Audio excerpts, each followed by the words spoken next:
علماء کرام لیکي چې یو سړی څه کوي، یو سړي چا څخه یو مال ولیدو، ا دې وایي یاره الله دغه مال دغه څیزونه دغه نعمت خو ترېنه واخله، الله دله دا شی مه ورکو.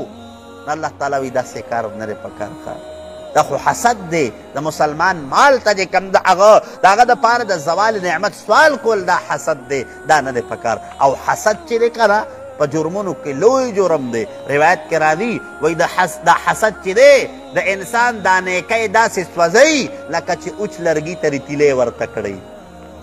اوچ لرګی چې څنګه په دې اوچ لرګي باندې اور بلیږي دا لرګی سوځي که نه، دقسې د انسان دا نیکۍ سوځي چې د چا پړه کې دا حسد پروتي. اوس حسد څه ته وایي؟ حسد ته مونږه تاسو اکثر په دې پښتو کې وویړه یاره وایي دړه بنیته دی ښه، دړه دا بنیتي. نو پړه کې بنیتي ساتل څه دا یو لوی جرم دی.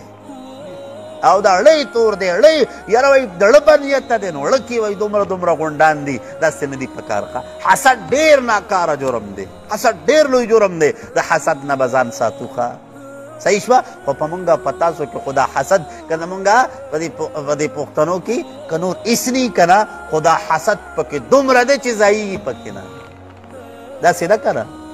حسد چې کوم نن هغه ډېر زیات دی. دا حسد به ځان نه وباسو ښه.